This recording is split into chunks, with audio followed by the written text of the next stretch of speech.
Good morning, everybody. Obviously, it's a little bit early for the 10 a.m. briefing, but we wanted to do our briefing a little bit earlier today for the Facebook Live folks because there is a statewide tornado drill that's being held at the 10 o'clock today. So we didn't want to interfere with plans and procedures for that. So because of that, I first wanted to talk a little bit about the Severe Weather Awareness Week.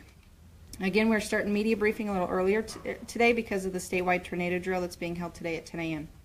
Now this would be a great time to prepare you and your family on what to do when severe weather hits. Several tips that the Wichita Police Department would like to stress the importance of. Make sure you identify the severe weather hazards that might occur. This includes anything from damaging winds, large hail, heavy flooding, and tornadoes. Set up a plan for work, home, and on the road. Go over this plan with your family to ensure that everybody knows what to do. And practice your plan. Remember to take into account the different times of day that storms can hit, so your plan could be different from during the day to during the night. And most importantly, please, when severe weather hits, stay inside and do not go outside to look at the storm. Please leave that to the professionals. During today's drill and every Monday at noon when the tornado sirens go off, it would be a great time and a great chance to practice and go over your plans with family, coworkers, friends, and anybody that is involved in the severe weather. So. Again, today at 10 o'clock, the tornado sirens will go off. It's just a test. It's just to test the system and then to make everybody aware that severe weather could be coming and what to do during the severe weather. Okay. A couple things on the Interwatch today to talk about. We're going to talk about a burglary with an arrest of a business. I'll touch a little bit on the fatal accident that happened overnight. And then we have a robbery to talk about. So first we'll talk about the burglary non-residents that ended up with an arrest. That is case number 17C 015135. 17C 015135. It occurred in the 4400 block of West Kellogg. It occurred on March 7th this morning at approximately 2:05 a.m. On March 7th at 2:05 a.m. officers responded to an audible alarm at the Sprint store located in the 4400 block of West Kellogg. Upon arrival, officers observed damage to the front of the business. Once inside, they realized that numerous cell phones and devices were stolen from the business. Now, during the investigations, officers were able to locate a suspect who was a 34-year-old male. He was at a residence in the 5600 block of West 24th Street. He ran from that residence and was quickly apprehended by officers. The male was taken into custody and did have property from the store on him.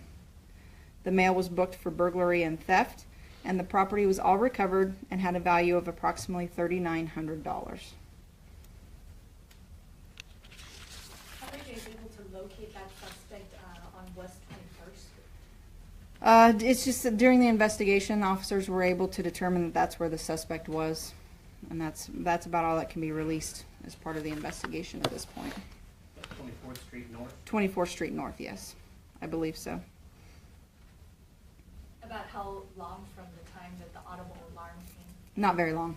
Not very long at all. I would say probably within the hour.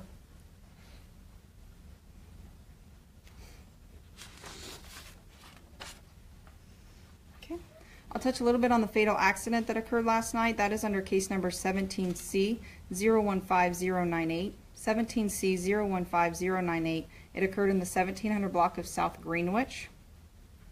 It occurred on the 6th of March at approximately 9:40 p.m.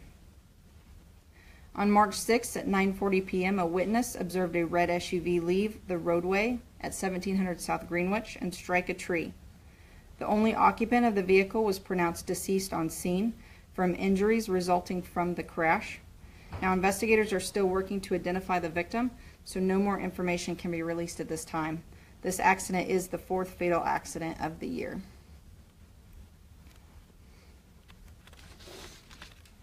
Can you describe the vehicle one more time? Red SUV is all that we're putting out right now. And the driver was the only occupant? That is correct. Do we know if it's male or female? I don't know. Do you guys need help identifying this driver? No.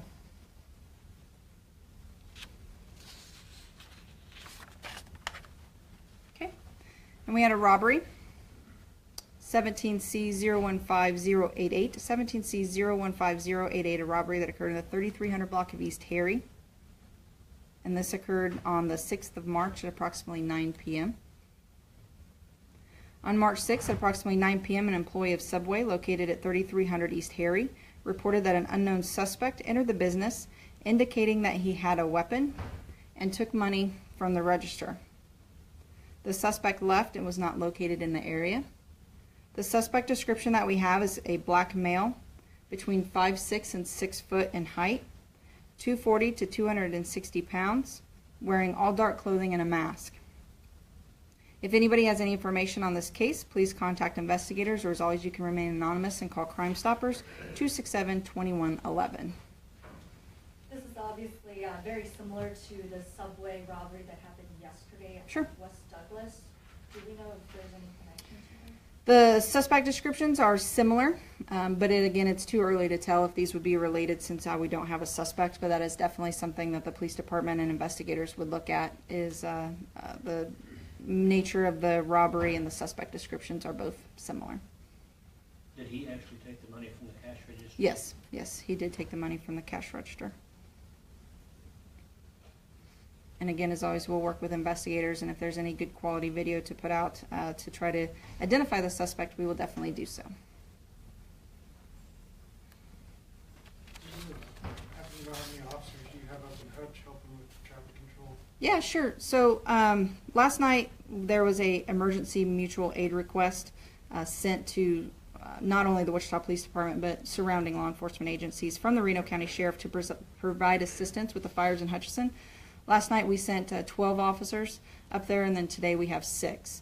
So as going forward, I'm not sure how many officers will be going back and forth, but we will continue to provide assistance until it's no longer needed. How does that affect you guys here in town? I'm not sure. I don't think it affects street numbers. I think this is probably officers above and beyond that aren't normally on the streets, or on the streets on a certain day, probably days off, overtime, something like that. So they are on duty for Wichita. They aren't like off duty or anything like that.